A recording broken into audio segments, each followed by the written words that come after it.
Halo teman-teman pengikut setia channel YouTube Wisata Tanah Jawa, kembali lagi bersama kita 13. Dan masih di episode bulan santai. Kali ini kita akan membahas sebuah fenomena mungkin agak mengglobal ya Mas Mada, selalu menjadi apa ya namanya? Trending topik. Ya, trending topik dalam jagat perkuliahan. Dalam jagat perkuliahan dan sering juga muncul di konten kita gitu kan. Kali ini kita akan membahas sesuatu tentang, bukan sesuatu sih, ini akan menjadi sangat-sangat banyak cerita. Kita akan membahas tentang fenomena pesugihan kayak gitu kan, yang dimana pesugihan itu sendiri sering-sering kali muncul di beberapa konten kita juga ya Mas Mada ya, Om Hao ya. Iya. Dan kali ini apa ya, pesugihan itu akan kita bahas ya berdasarkan ini sih, story by story kayak gitu, kayak Mas Mada punya cerita apa, aku punya cerita apa, dan Om Hao punya cerita apa kayak gitu. Ya pesugihan itu kayak gimana sih Mas sebenarnya Mas? Banyak macamnya juga gitu kan, tapi selalu berakhir dengan hilangnya satu nyawa gitu lah ya. Berakhir dengan tragis. Berakhir dengan tragis. Nggak pernah ada ya pesugihan yang berakhir dengan happy ending, itu nggak ada. Belum pernah. Belum pernah ada. Ada. Oke, tunggali. Kalau ada saya ikut tentang saya. Jadi sudah dijelaskan tadi bahwa pesugihan itu adalah suatu hal yang trending topik, itu tidak akan lekang oleh zaman. Pesugihan ada beberapa macam. Pertama adalah penglaris. Ya. Kemudian pesugihan sendiri langsung ya, jadi ada berbagi dari dua macam itu. Kalau pesugihan, di mana pesugihan itu tidak terus uangnya datang tiba-tiba, tidak ada. Tapi tetap pakai media seperti usaha berdagang. Misalnya saya berdagang dawet, apa tahu, apa tempe gitu, hal yang sepele itu. Terus nanti yang beli banyak rame-rame. Nah, itu seperti itu. Jadi kayak gitu teman-teman, jangan selalu dipikir yang namanya pesugihan itu tiba-tiba kita melakukan pesugihan terus uangnya datang sendiri. Itu sangat-sangat jarang terjadi, walaupun nanti aku kasih spoiler dikit di awal nih, walaupun nanti ada sedikit fenomena yang kayak gitu juga sebenarnya ada gitu. Nanti Om Hao nih bakal ceritanya. Ada satu fenomena menarik kayak gitu kan. Tapi kita akan membahas tentang global pesugihan ini sendiri ya. Kebanyakan nih berlaku di Pulau Jawa sajakah atau memang di semua tempat di Indonesia itu emang udah sangat-sangat familiar Mas dengan pesugihan itu sendiri? Kalau sepemahaman saya itu di seluruh wilayah itu ada. Di Nusantara ini ada. Cuma karena kita itu tinggal di Jawa dan Jawa itu terkenal dengan sisi mistisnya, itu lebih kondang. Nah, dari ujung barat sampai ujung timur itu sama saja. Tapi satu, Om Hao, aku mau nanya, di antara banyaknya fenomena pesugihan itu sebenarnya apa sih yang paling ngetop gitu? Mungkin untuk kalangan awam juga satu aja gitu, apa sih Om dari sekian banyaknya pesugihan? Pesugihan buto ijo. Pesugihan buto ijo. Itu yang sangat fenomenal sekali. Nanti juga insya Allah kita akan nyusun tentang spesies ya Mas. Pembagian buto ijo seperti apa gitu. Karena ada banyak turunannya. Itu nanti yang dari grade ini terus salah satunya juga kayak penyusunan spesies tuyul misal gitu, karena banyak turunannya juga. Kayak tuyul ini sebenarnya pernah kita ceritain juga ya waktu itu ya, waktu kita pertama kali menjalankan di sana Jawa, bercerita tentang salah satu khas tanah tuyul ya, tanah tuyul ya. Itu kayak gimana aja Om Hao, tuyulnya tuh dalam kategori spesies mereka itu? Mungkin ada beberapa yang belum tahu. Iya, jadi tuyul itu ada macam-macam, dari yang dia bentuknya itu cakep gitu, sampai dia bentuknya menjijikan. Dan ada tuyul yang paling tinggi kastanya atau dia secara aura tinggi, itu tuyul biru, yang kulitnya itu biru, tapi dia bisa gitu ya? Dia bisa menjelma menjadi anak yang cakep gitu, anaknya lucu, cakep, ya wujud anak lah. Dan ada tuyul yang pasaran itu yang ini apa Mas? Bibirnya vertikal. Terus matanya kayak mata kucing, terus ininya panjang gitu. Di Istana Tuyul itu kan memang ada banyak spesies koloni tuyul, yang di situ ada seperti ibu asuhnya gitu, yang dalam bentuk astral.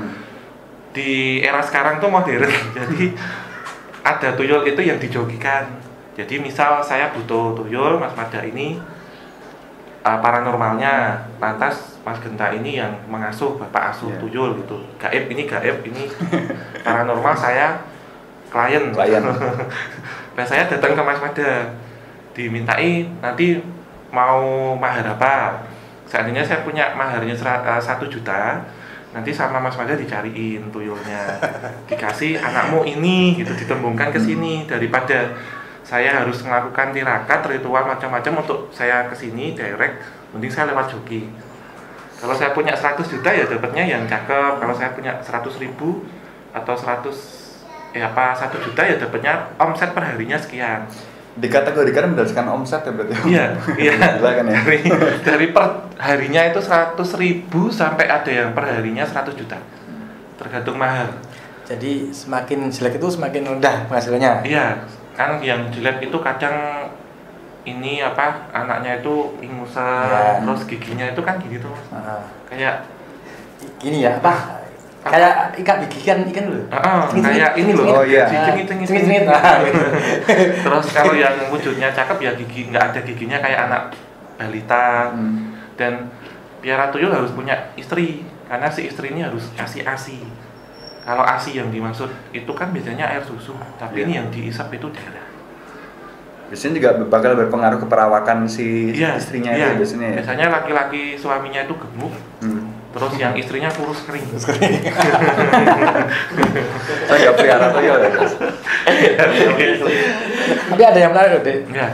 Ada yang menarik. Jadi tadi Mas Hari tadi mengatakan bahwa ada induk semangnya ya. Jadi pernah kita lihat tuh kita waktu itu kan mengusir tuyul nih, kan? Terus induk semangnya datang. Nenek maksudnya, dia bawa tenggok itu loh. Iya benar. Anunya tuyul itu masukin tenggoknya bawa pulang gitu loh. Ini jangan digangguin anak saya gitu loh. Seperti itu. Gitu. Iya, ada tenggok benar. Itu bawa tenggok itu. Jadi induk semangnya itu juga perhatian juga ya berarti? Iya, kan ya, di sini kayak ibu panti asuhan. Induk semang. Induk semang ya. Jadi jangan digangguin anak saya itu loh. Tapi Om Hao, aku penasaran ya. Kan kita tadi kan berbicara tentang hastana tuyul, istana tuyul itu kan isinya itu kan banyak banget. Itu sebenarnya sebanyak apa sih Om? Unlimited. Itu induk semangnya juga apal namanya satu-satu? Iya, punya nama-namanya. Dan ya kita ambil satu koloni itu 1.000 lah, 1.000 anak itu ada dari 1.000 itu 3.000 ekor itu ya. Ada satu yang tuyul biru. Pasti itu ya? Pasti Mas, ada satu itu dan itu yang jadi buruan. Karena apa sih tuyul biru ini bisa omset bahkan 1 miliar satu hari. Tapi ya tuyul biru ini kemudian akan menyetir tuannya, menyetir bapak ibunya. Karena dari sorot matanya ini kan si tuyul biru ini kayak kasih notis Mas. Itu multifungsi ya dia? Iya. Bisa buat apa-apa. Gak cuma buat ngambil uang aja berarti ya? Mau disuruh ibaratnya gitu ya? Iya. Itu udah perewangan berarti tuanya ya? Itu aja udah perewangan Mas. Itu salah satu tuh contoh pesugihan ya tuyul. Waktu itu kita juga pernah menemui salah satu contoh pesugihan yang unik namanya pesugihan Kiai Molor, pernah dibahas di buku kita juga ya. Dan itu based on true story sih, kita pernah ngedengerin secara langsung dari narasumber.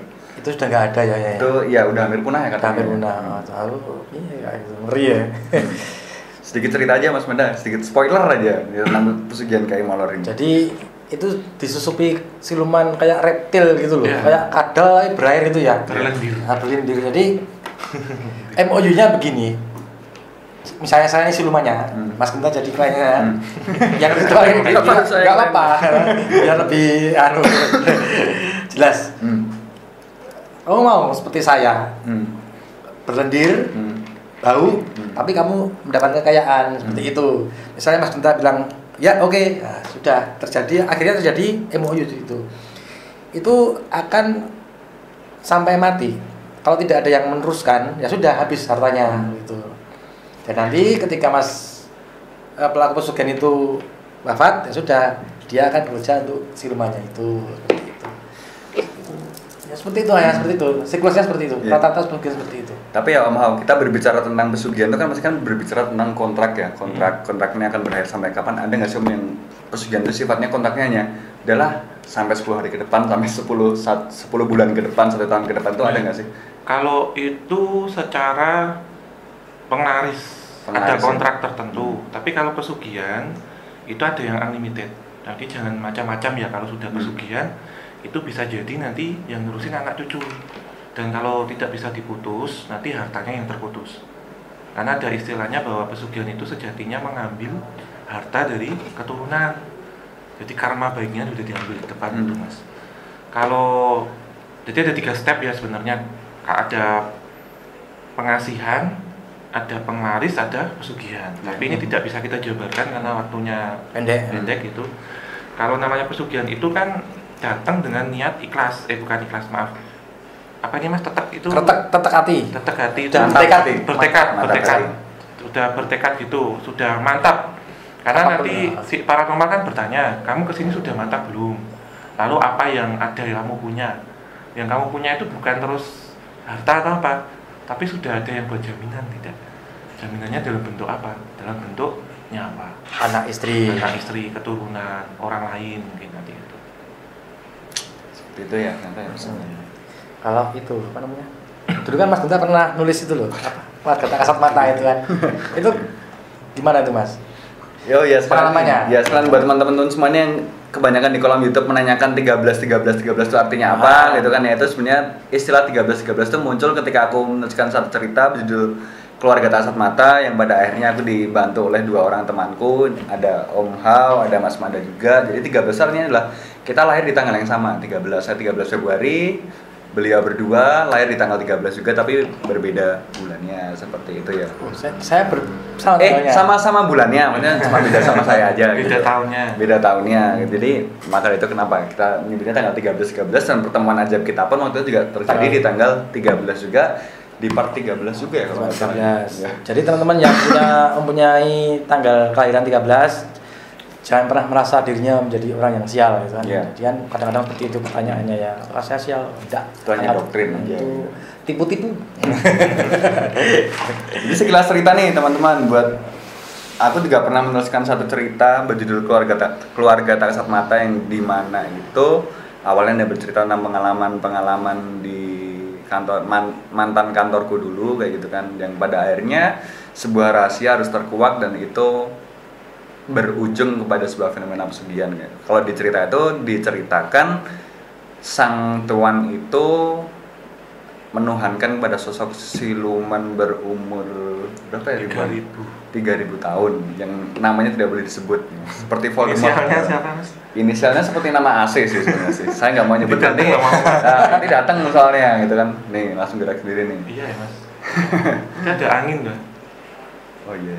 Tapi bener loh tuh. Iya Mas. Tapi bener loh. Di sana itu, di sungai itu memang ada legendanya loh ya. Iya. Ada legenda batu permata yang hilang di situ. Iya. Bener lah Mas, waktu itu sempat kita dari sosok ya? Itu. Iya. Ada memang batu permata biru ya. Itu memang banyak di sungai itu Mas. Langsung merinding loh. Ada legendanya itu. Jadi mungkin saya pikir itu emang istilahnya danyangnya. Iya. Sungai itu yang diambil dibawa ke Jawa ini. Iya, itu di salah satu sungai di Pulau Borneo. Ya, di Pulau Seberang. Itu legendanya ada ternyata itu. Iya ya Mas, ternyata ya dicocokin sama ya. Ada di batunya. Kita coba baca ya artikel-artikel tuh. Ternyata ada legendanya batu permata ini. Dan kalau nggak salah memang sosok ini emang terkenal sangat powerful ya Om. Iya, daerahnya sana juga terkenal gitu ya Mas ya, tanah seberang itu ya. Mungkin dari sekian cerita yang sering aku dengarkan dari mereka berdua, mungkin ya boleh dikatakan sosok ini memang yang emang paling ini ya strong lah. Ya, tapi sama di ending cerita itu walaupun itu sudah terjadi di tahun sekarang, terjadi di beberapa puluh tahun yang lalu, sama saja gitu kan. Mereka pun juga meminta tumbal nyawa. Bahkan saking parahnya kalau nggak salah, aku tidak sering mendengar mitos ini. Katanya kalau ada yang namanya korban pesugihan ketika dia dimakamkan itu dia udah dalam bentuk ini ya Om. Iya. Bukan manusia lagi. Iya. Coba dijelaskan Om. Waktu itu juga Mas Mada pernah ditanyakan ke temannya di rumah itu ya Mas Mada. Jadi KTKM itu tahun 70 apa 80 tuh Mas, itu yang ada anaknya meninggal. 80-an itu memang ada yang tetangganya itu meninggal dan meninggalnya tak wajar ya. Ada persepsi begini. Kalau jenazah yang dijadikan tombal pesugihan itu kalau di Jawa Timur itu kalau untuk ngebuktiin biasanya waktu dimandikan itu kalau tega ini kepalanya dipotong Mas, coba dipenggal gitu waktu pas dimandiin ya. Kalau nanti si jenazah ini lantas berubah menjadi pohon pisang, berarti dia benar pelaku. Karena dulu saya dengar kalau saya pulang ke Jawa Timur kadang ada yang membuktikan gitu. Jadi tanpa pengetahuan keluarga dipenggal Mas, dipenggal bener terus gitu. Dan setelah itu dipotong gini, tidak kemudian kepala pisah tidak ya, tapi waktu dipotong gini waktu goloknya nyentuh leher langsung berubah jadi pohon pisang. Jadi pas gres itu jadi pohon pisang, Mas. Tapi saya pikir dengan mata ketiban pun kelihatan. Kelihatan ya. Tidak harus dengan dipotong. Ya. potong tuh. Iya. Kita lihat pakai ini ya. Ini bukan jenazahnya ini yang Iya, gitu. diganti pohon pisang karena ada beberapa kasus seperti itu, termasuk sewaktu dikuburin ada yang lupa buka tali. Waktu dikembaliin lagi dia mau buka talinya kok ini sudah jadi pohon pisang, ada yang gitu sih, Mas. Serem. Tapi benar nggak sih Om Ari, kalau di tempat yang biasanya sering melakukan pesugihan itu biasanya terus auranya jadi sangat-sangat gak enak tuh, benar Iya, nggak sih? iya. Jadi singup Rumahnya ya. rumahnya. Iya, iya. Kadang Betul. rumahnya mewah, megah, mobilnya gede, mobil baru gitu, tapi kok mobilnya itu atau rumahnya itu kayak singup tuh apa namanya, Mas? Hambar itu loh. Hambar, Hambar, ya. tidak ada aura kebahagiaan di situ. Iya, modelnya gitu kayak gelap remang-remang. Tidak ada aura kebahagiaan. Kalau kita lihat itu kayak mewah tapi tidak ada aura kebahagiaan, hanya semu itu loh. Semu, Kalau ya, kayak semu. tipuan gitu. Ya, kita orang awam kadang lihat ada, maaf ya, bukan suzon atau negative thinking, tapi ada beberapa pelaku seperti itu ya dari mobilnya, dari rumahnya itu kayak singup walaupun mewah gitu. Biasanya juga anaknya ada yang nakal. Tidak nakal, ada yang satu itu kelainan mental. Kelainan mental. Ya, ada yang satu itu juga. Terus tempat usahanya misalnya itu restoran atau itu toko atau apa itu juga sama, singup juga. Dan larisnya nggak umum gitu. Tapi kenapa kok rata-rata di Jawa ini adalah buto ijo gitu loh? Saya jadi bertanya itu kenapa paling buto banyak ijo? ya. Paling banyak itu loh. Kenapa ya? Karena spesiesnya juga dekat dengan pesisir pantai selatan. Buto Ijo itu dari Pantai Selatan. Iya. Karena masih ini ya, Mas, masih satu komando ya. Tebing-tebing itu ya. Masih satu komando itu. Itu aslinya kan siluman ular ya dia. Siluman ular ya, Mas. Karena dia yang semula berbentuk ular utuh, kemudian ular siluman, bisa kepalanya orang, badannya siluman. Kalau dia sudah dapat banyak darah dari tumbal dan pemuja, dia bisa berubah menjadi manusia utuh. Ada kayak kalau kupu-kupu itu namanya apa, Mas? Apa itu? Metamorfosis. Metamorfosis. Nah, besok akan kita jelaskan tentang metamorfosis genderuwo. Buto Genderuwo sama ijo. buto ijo ya. Itu powerful juga ya, Mas? Iya. Kenapa? Semakin jadi dia kayak nek kupu itu kan dia dari bentuk ulat sampai jadi bentuk kupu. Ini kalau buto ijo dari bentuk ular dia sampai bentuk manusia gitu. Manusia real seperti kita kan? Iya. Dulu kan pernah kita bahas ya Iya. di daerah Jogja bagian Sana lah. sana itu kan sampai berapa itu 3 atau berapa itu 7 apa tuh berapa itu ya? 7 7 ya. Iya. Sampai habis tuh ya. Iya, 7. Kalau nggak salah aku sama dengan ceritanya Buto Ijonya tuh sama kakak Adian juga ya kalau nggak salah. Pemiliknya Buto Ijonya. Ada yang saudara. ada saudaraan. Oh iya iya. Masih iya. kerabat kroni. Gila. Emang membahas tentang pesugihan itu emang nggak akan pernah ada habisnya, ada banyak macamnya juga. Tapi mungkin ada satu sih yang mungkin sangat-sangat ini ya, masih sangat-sangat terdengar asing juga ya. Ini mungkin salah satu cerita dari kita yang kebetulan Om Haus sendiri pernah merisetnya mungkin ya. Iya. Melakukan ekspedisi sendiri. Melakukan ekspedisi sendiri, nggak ngajak-ngajak lagi payah. Jadi ada satu cerita di mana sebuah pesugihan ini lain halnya dengan yang biasa. Iya. Jadi, gimana Om Hao? Ceritain Om Hao.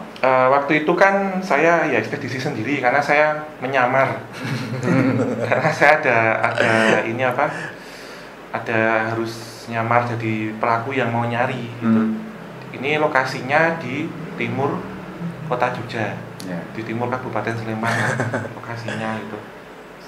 Waktu itu saya pagi-pagi datang, saya sudah menemukan beberapa sumber dari teman, dari orang tua saya sendiri juga. Sumber itu saya kumpulkan, lantas saya cari hari untuk ke sana gitu. Kalau dicari di Google sih nggak ketemu, terus di Google Street juga nggak ada, di apa itu Mas, nyari lokasi itu juga nggak ketemu, koordinat nggak ada. Di browsing nggak keluar tuh ya? Nggak keluar, tak cariin mana desanya aja loh nggak ada gitu. Itu masih hidden berarti ya? Iya Mas, di salah satu daerah yang masih desa banget, dan itu di timurnya kota Jogja, di timurnya provinsi DIY. Waktu itu saya ke sana, berangkat dari rumah jam 6 sampai di lokasi itu jam 7 pagi. Sudah tahu lokasinya ini, sudah diancar-ancarin. Di sana saya tanya warga, lokasinya ini di mana sih pohon ini? Gitu. ada yang bilang sana pokoknya nggak jelas gitu Iya. sampai ke desainnya itu namanya ya hampir mirip-mirip Hmm. mutihan.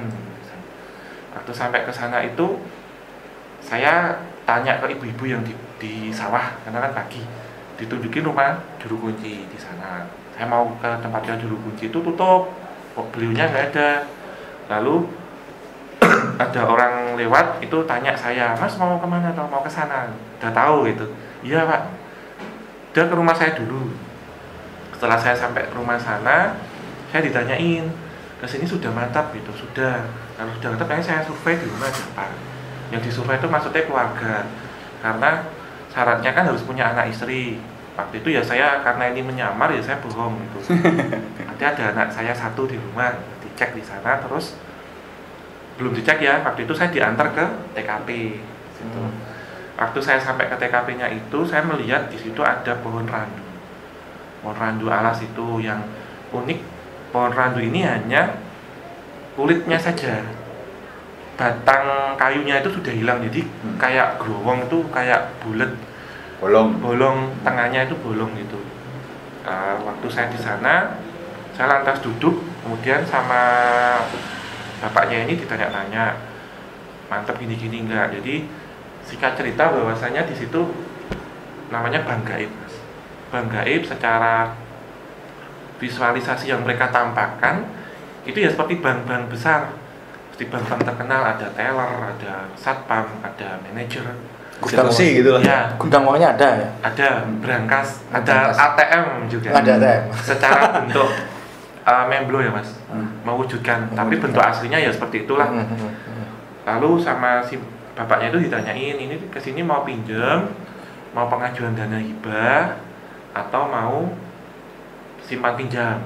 Itu juru kuncinya yang nawarin? Ya, waktu itu saya bilang mau pinjam uang. Karena kalau hibah itu ada ceritanya Mas, jadi hibah itu dikasih uangnya itu, tapi untuk tujuan tidak boleh ke duniawi. Jadi untuk bangun ini, bangun itu, untuk ini, untuk Panti itu. asuhan. Ya contohnya itu. Kita 0% ya kita ya? 0% nggak boleh. Kita nggak boleh mengambil haknya gitu kan? Iya, tapi kalau yang minjam itu ada syarat, ada ketentuan SK-nya lah gitu, ada ketentuannya. Terus saya ditanyain mau pinjam berapa? Itu 3M. 3 miliar. Karena kalau ke situ ya namanya pesugihan itu sisan ya Mas ya. Sekalian yang Sekalian. banyak. Iya. Kalau bisa 100 triliun ambil sekalian gitu. Gitu. Terus ditawari 10 miliar. Terus saya ditanyain usianya berapa itu? 32 tahun. Kira-kira jatuh tempo kapan Pak? Katanya gitu. Kalau dihitung usianya ya dihitung 80. Berarti kan saya masih 50 tahun lagi untuk berusaha bisa ngembaliin. Nah kalau nggak bisa ngembaliin apa Pak? Ya nanti anaknya jadi jaminan. Dalam artian nyawa di sini. Terus punya usaha apa? Ditanyain saya. Saya bilang ini karena saya nyamar kan saya harus bisa ngarang ya Mas ya. Biar nggak ketahuan. Punya usaha di bidang dagang gitu. Dagangan counter HP. Oh ya udah nanti saya survei, katanya gitu. Terus beliaunya ini cerita-cerita. Itu ada Mbak sana buka salon laris, ada sana buka distributor gas LPG laris. Rata-rata mereka ambil berapa itu pinjamannya? Di atas 3 Mas. M. Ya. Terus ada juga orang dari Jakarta itu pejabat apa gitu juga sering ke situ. Dan itu juru kuncinya tahu semua program dari Bank Gaib itu, Mas? Iya, jadi kayak kasarannya itu kayak CS gitu. Marketingnya nih. Marketingnya ya, ya. Salesnya berarti. Salesnya kayak SPB gitu. Lantas saya dimintain untuk pertama itu kayak mengurus administrasi. Administrasinya di sini konotasinya itu saya harus nyiapin ubur rampe atau sesajen. Sesajennya ada ayam Jawa ingkung, ada nasi gurih, ada bunga-bungaan komplit, ada rokok, ada tembakau, lalu yang satu ada candu atau apel jin dan minyak-minyak aneh, ada japaron, ada serimpi macam-macam. Katanya bapaknya itu saya dimintain untuk administrasi itu 4 kilo Mas. 4 juta. 4 juta. 4 kilo itu 4 juta. Yang paling mahal katanya apel candu. Candu jin itu apel jin. Juru kunci, bisnisnya juru kuncinya itu pasti itu. Sendiri lah ya. Iya. Waktu itu saya tawar 1,5, katanya nggak bisa gitu karena apelnya tak bawa sendiri Bapak nggak boleh gitu. Saya kesananya Jumat katanya dihitung tanggalnya, Ya. dihitung mas yang baik itu malam Senin. Jadi saya untuk penyerahan berkas itu Lambat-lambatnya. Minggu malam, lambat-lambatnya Minggu sore. Tapi iya Pak, iya saya oke gitu. Tapi satu hal yang aneh mungkin ya, saya tidak meninggalkan nomor telepon. Karena ya di sini kan cuma cari data gitu. Iya. Nanti saya kembali, tak ngajak istri saya bilang gitu. Karena memang syaratnya seperti itu mas. Itu harus kesepakatan antara suami dan istri. Iya mas. Kalau istri nggak approve, nggak dari suratnya kan, kalau izin juga di bank juga ada syarat. Ya. KTP Ya. suami istri. Itu juga seperti itu ya. Ya, karena nanti anaknya jadi jaminan mas. Jadi anak saya pasti jadi jaminan nanti. Jaminan di sini tuh sudah langsung nyawa. Nyawa mas. Pasti. Pasti. Dan itu ditanyainnya vulgar. Waktu saya ke salah satu gunung di Jawa Timur kan agak jaim ya mas. Tapi kayak kemarin kita ke Temanggung juga ya, waktu di Umbul itu. Tapi di sini sudah langsung. Jadi mereka kayak saya itu udah lihat nanti cicilannya berapa, harganya berapa gitu. Semuanya. Terus yang aneh juga gini, waktu saya ke sana itu entah apa ya, itu kejatuhan bunga rumput itu alang-alang. Yang di sekitar itu nggak ada bunga rumput mas, karena kadang nih hati-hati kalau kita di tempat-tempat spiritual atau supranatural atau pesugihan kayak gitu, ada oknum yang ngemanfaatin. Kayak misal dia ngelempar apa, dikiranya kita dapat pulung atau dapat wangsit gitu ya. Tapi waktu itu memang jatuh di sini mas. Kayaknya kalau di Reka juga saya lihat di atas nggak ada apa-apa gitu. Dan cuma kita berdua. Bapaknya bilang cari pesugihan itu ternyata juga tidak segampang yang kita pikir. Waktu kita datang kita ada bawa ubur rampe seharga 4 juta juga belum tentu diterima. Berarti termasuk pulung juga ya. Iya mas. Pulung itu apa mas? Pulung itu keberuntungan. Oh, keberuntungan. Nah, kalau pesugihan ya bukan keberuntungan tapi malah kesialan bagi saya loh ya. Iya. Kan? Jadi kayak kita pengajuan kredit card juga kan ada di ini tuh diperiksa itu apa diverifikasi kan. Di sini juga sama. Katanya bapaknya itu bilang kalau masnya kejatuhan itu berarti sudah di-approve, sudah ACC. Ya, saya juga mikir-mikir. Pinjam ya? Ini dibayar sedikit bisa pinjam loh. Ya temennya gitu kan. Di situ tak jadi jaminan. Waktu itu saya juga mikir gitu, ada dapat nih, gitu. Udah di-approve katanya bapaknya itu memang saya sih tak tahu kenapa ya 2 hari sebelum saya datang katanya saya mau ke situ gitu. Tapi ya semoga penyamaran saya tidak ketahuan gitu. Karena saya juga deg-degan ya mas. Waktu itu terus masnya ini dapat wangsit, nanti bisa diteruskan gini diteruskan karena memang cari pesugihan harus ada wangsit. Tapi kalau nggak salah ya Om Hao, di Bank Gaib ini ada satu yang unik ya. Iya. Cara uang itu keluar tuh ada cara Ada. uniknya sendiri ya. Iya. Coba dijelaskan. Pohonnya itu kan bolong, Iya, bolong jadi tengahnya. bentuk kayak gini. Itu ada pernah dulu itu orang ke situ bawa karung, dari karung gandum yang segitiga itu dimasukin ke dalam, lalu terdengar suara kutuk gitu. Itu uang ataan tuh uang ini loh mas, ratusan ribu yang satu Kepokan tuh jatuh. Karena waktu itu permohonan 5M langsung diakuisisi, langsung di approve. itu langsung bentuk fisik uangnya. Bentuk fisik mas. Bernomor seri juga. Semuanya itu uang asli, bahkan dicek asli. Itu kira-kira uangnya keluarnya dari mana tuh Om Hao? Kalau yang pernah saya track record itu beliau gaib itu mengambil dari bank juga, sehingga pernah ada kayak kasus kebobolan bank tapi gaib.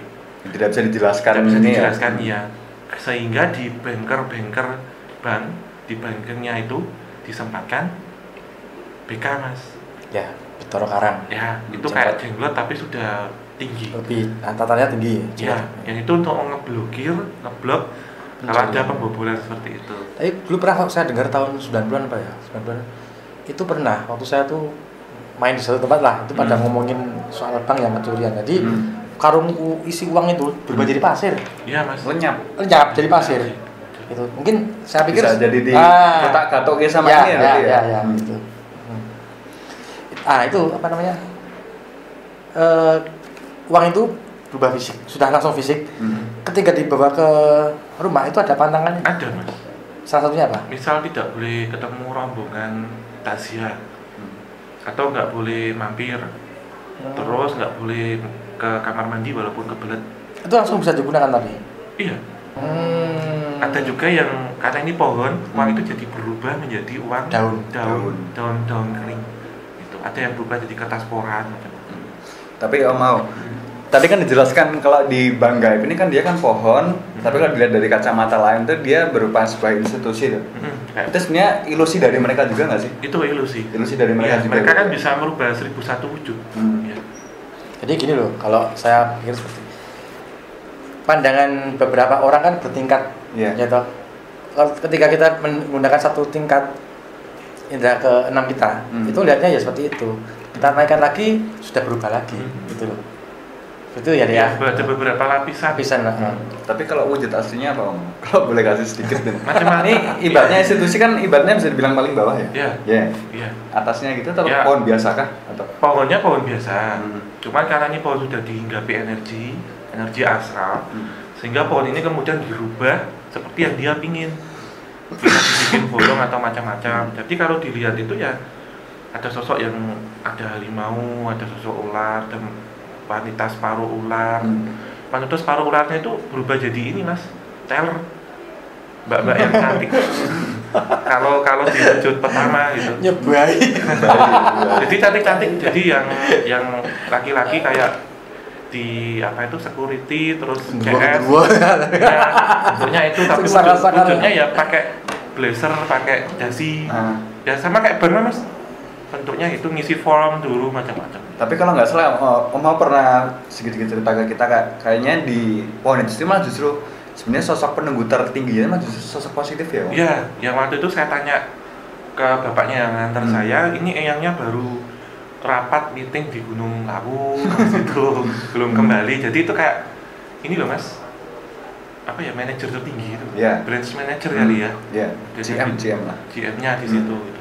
Nah, jadi antar demit-demit itu terkoneksi ya semuanya ya. Jadi ada meeting. Jadi teman-teman yang sukanya usil ya, dengan makhluk halus itu hati-hati karena mereka tuh terkoneksi dengan satu lainnya. Misalnya kita usil sama mereka, kita jahat, kita niat menyalahi mereka. Mereka bisa aja kontak yang di sana. Nanti kalau itu lihat tolong dicelakai. Ini sebenarnya nyambung sama ini nih, kayak pertanyaan saya sering baca komen di YouTube katanya Om Hao kalau ini nggak mau macam dari satu tempat karena nanti aksesnya bisa diblokir. Jadi ini ya maksudnya ya Om Hao ya. Terkoneksi. Jadi kayak kita mungkin pernah kemana gitu ya. Iya. Kita kemana gitu terus di situ kita ngelakuin kesalahan, nggak sopan, ceritanya ngada-ngada, bohong, nggak ngikutin etika yang ada di situ. Lantas sosok beliau ini waktu ada meeting besar itu diangkat sebagai bahan meeting. Si A itu besok nggak usah dikasih akses. Gini. Lah nanti sesampainya di sana itu ditutup, di blacklist. Jadi kayak kita pernah keluar negeri, lalu kita pernah berkelahi di sana, nggak sopan atau apa, nanti nggak dapat visa. Itu jadi dapatnya ordinary itu. Ya sopan santun, bukan kita ngalah, bukan, tapi ya kayak kita main ke tempatnya orang, kalau kita sopan santunnya baik, yang kita ajak ngobrol kan enak mas. Ya. Tapi kalau ini orangnya attitude-nya nggak bagus, nanti bilang sama tetangga. Bukan kita menghamba sama mereka, tidak. Ya sama aja sebenarnya. Menghargai sama makhluk Tuhan itu aja. Tapi back to basic pesugihan tadi Om Hao, kayak apa namanya, yang namanya pesugihan tadi kan sebenarnya kan malah justru lebih tertangkapnya seperti Bank Gaib ini ada memang sengaja diciptakan untuk menggoda manusia sebenarnya dengan segala promo, segala ada promo, macam tawaran menariknya. Sebenarnya tujuan mereka kan sebenarnya juga menggoda manusia. Kalau manusia nggak datang ke sana juga nggak mungkin ada namanya pesugihan itu juga kan. Jadi kalau saya pribadi lantas saya bertanya dengan sosok yang jadi GM tadi, itu kalau beliau ya sudah bisa membaca saya mas, karena makhluk astral ya atau jin itu kan bisa baca pikiran orang. Walaupun saya bohong, mohon maaf, karena tujuannya saya baik. Ya bilang ke saya gitu. Jadi orang yang datang itu diuji iman keteguhannya kuat apa tidak, diuji kayak gini kuat apa tidak. Ya kalau tidak kuat ya terjerumus ke hal-hal seperti itu gitu. Karena memang tugasnya kan untuk menggoda iman manusia. Dengan silau harta dunia macam-macam dibikin ilusi yang semenarik mungkin, marketingnya kan gitu. Namanya SPB, Bapak tadi Sales promotion boy. Ya, at the end of the day memang manusia lagi lah. Andai kan manusia tidak berulah pun tidak akan ada yang namanya pesugihan itu ya Mas Mando ya. Kalau Mas Genta dulu pernah coba itu kan bisa bakar gagak itu loh. Jadi gini teman-teman, ini hanya sekedar sebuah cerita iseng-iseng aja. Masa remaja ya. Cerita masa remaja, tapi ini enggak, maksudnya tidak berefek langsung itu enggak gitu kan. Di zaman kuliah dulu aku pernah nih iseng-iseng sama teman-teman kan. Zaman dulu tuh lagi marak-maraknya namanya judi bola dan segala macam dan teman-teman gue lah, teman-teman yang penggila seperti itu gitu kan. Ya mungkin ibarat kata kalau ini kayak pencari togel gitu kan. Terus ada yang bilang nih, mending pakai dukun aja, biasanya gini tuh sering tembus gitu kan. Aku ya penasaran ikut aja kan gitu kan. Penasaran sebenarnya rumah dukun itu seperti apa lah kan rasanya gitu kan. Akhirnya udah kita datang ke tempat dukun gitu kan sama teman-temanku. Terus sama dukunnya tuh dikasih syarat, "Dah kamu mending pakai yang ini aja, namanya sate gagak." Kemudian kita tahu tentang sekian sate gagak ya buatnya. Jadi setelah pulang dari dukun itu kemudian kita disuruh beli gagak hitam yang nantinya harus disate dan kemudian dibakar di kuburan yang nantinya akan dibeli sama sosok genderuwo gitu kan. Akhirnya setengah malam itu aku nemenin teman-temanku yang udah pada gila itu semuanya datang ke salah satu kuburan yang cukup besar di Yogyakarta gitu kan ya. Tengah malam diikutin semua tuh mereka tuh syarat-syarat dari dukunnya, dari lepas baju masuk kuburan tinggal boxeran doang gitu kan. Terus udah ini mereka berhenti di salah satu kijing nisan terus udah mereka mulai ini sambil pada buka-buka ini kayak Tokopedia, Bukalapak gitu kan. Mbak, saya mau ini, Mbak saya mau ini, Mbak hasil skor ini berapa, Mbak. Udah kayak orang gila semuanya gitu kan. Tapi isunya kayak gitu ya Mas, kalau pesugihan sate gagak ya. Nantinya kayak, Mbak tolong dibeli, nanti kalau emang dibeli itu datang dan kemudian biasanya permintaan akan dikabulkan oleh si empunya itu ya. Tapi sebelum datang ya mereka goda dulu. Oh, mereka nggak mau beli lah intinya ya. Kalau bisa tanpa mengeluarkan modal kita dapat satenya kan gitu. Mereka juga tetap kalau gendruwo kan licik ya itu ya. Dan licik itu loh, artian seperti itu. Terus akhirnya gimana itu? Ya akhirnya itu bener kata Mas Manda tadi, digoda tuh teman-temanku ada yang ngaku dia dilempar batu gitu kan. Lempar batu udah langsung pada lari semua, udah pulang. Pada rugi beli gagaknya yang harganya hampir 2 juta kan. Ya rasanya itu langsung bawa percobaan yang sangat-sangat fail kayak gitu kan. Dan jangan ditiru lah, itu udah cara mencari uang tuh ada banyak macamnya ya, apalagi di zaman-zaman sekarang gitu kan. Masa iya sih kegiatan anfaidah beli sate gagak konyol sambil buka online shop gitu kan. Aduh. Gila. Terus Anda mungkin ada cerita sedikit tentang pesugihan. Oh iya, dulu waktu masih zaman remaja dulu kan sukanya nyari-nyari, Mas kita juga tuh. Datengin dukun-dukun gitu kan. Jadi kalau saya datang ke dukun-dukun tuh pertanyaannya 2. Pak, bisa bikin saya kaya enggak? Kalau enggak bisa bikin saya bisa ngilang enggak? Rata-rata saya datang itu enggak bisa. Kalau mau kaya ya kerja Mas. Nah, yang bisa ngilang ada juga yang nawarin ngilang kalau mau saya disuruh tidur di kuburan selama 7 hari 7 malam. Tuh dia bilang itu. Kalau Masnya saya kasih tahu tapi saya yakin Masnya enggak kuat bilang gitu. Apa sarannya tidur di kuburan 7 hari 7 malam? Saya nyerah enggak berani bilang gitu. Nah, suatu ketika saya sama teman saya itu ke daerah pantai selatan sana. Pertanyaan sama, Pak bisa bikin saya kaya, saya bilang gitu. Dia ngasih patung kecil segini nih. Bisa Mas? Dia ngasih patung segini. Kayaknya bentuknya kayak monyet tuh loh. Itu suruh dipuja-puja, disembah-sembah. Ya, itu. Saya tanya, berapa lama bisa kaya? Nggak sampai 1 tahun Mas, sudah kaya raya gitu. Saatnya Pak, ya hanya disembah-sembah ini ya, gitu. Saya bilang, oke Pak, saya pikir dulu gitu. Ya, saya pulang. Selang 3 bulan kemudian saya dengar mau kesana lagi. Ada teman yang tertarik bulannya. Ternyata dukunnya sudah meninggal. 100 hari kemudian sudah akhirnya gagal. Gitu. Tapi ini mungkin ya pertanyaan terakhir buat Mas Manda sama Om Hoya. Kan berbicara tentang dukun pesugihan itu kan kebanyakan entah kenapa ya mereka tuh menawarkan sebuah jasa yang katanya bisa membuat orang lain kaya, tapi kenapa mereka itu tidak pernah kaya? Nah, pertanyaan menarik ya. Ya, itu mesti jadi penasaran kalian juga kan kayak gitu kan? Karena mereka juga tahu resikonya ya. Ya. Pertama, kalau menurut saya sih pertama tahu resiko, yang kedua di sini hanya kurir. Dia minimalisir resiko ya. Dan hanya sebatas makelar. Iya. Dia nggak berani dia. Iya, jadi cuman misal saya nih, maaf ya, misal ini sama-sama ininya ya. Misal saya jualan miras, misal saya jualan di rumah banyak gitu. Nah Mas Genta misal beli, kenapa saya nggak minum gitu. Ya saya cuma jualin ini antara si bar ini sama si konsumen, jadi lewat Kurir ya. iya, jadi tidak lantas pakai. Jadi karena paranormal itu kan memang belajar untuk jasa mas, jadi jasa menjualkan. Kayak kita ada jasa paket wisata, ada paket apa, jadi kayak SPB kan juga nggak kayak yang di bank-bank gitu. Maaf loh, bukannya maksudnya kan mereka kadang investor, lewat investor yang ya ini kan anggap aja ini investor, lalu ada SPB, SPG, lalu ada yang mau pinjem modelnya gitu. Ya sebenarnya bapaknya ini bisa aja, tapi ya mungkin tahu akan hal ini, wong aku kayak gini aja dapat pemasukan kok, misal gitu. Mereka pasukannya banyak juga loh, tapi mungkin nggak berkah, mungkin jadi nggak jadi langsung habis gitu ya gitu. Saya pikirnya seperti itu. Dan pasti kalau namanya kurir pasti juga punya intrik sendiri lah ya, dan kita malah nggak tahu ya perjanjian aslinya seperti apa biasanya. Sering dimodifikasi ya biasanya. Artinya tetap ada, dalam arti kaya di sini itu bukan kaya yang umum ya beli mobil rumah, bukan, tapi kaya yang tidak umum.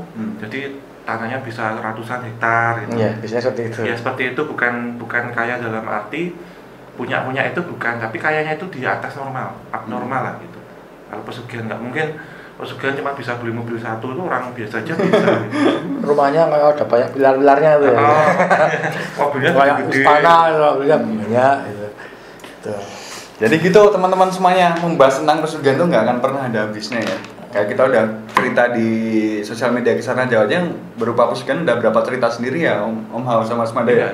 Puluhan cerita sendiri dan nggak akan pernah ada habisnya, selalu banyak macam pilihannya, selalu banyak tawaran promo-promonya gitu kan.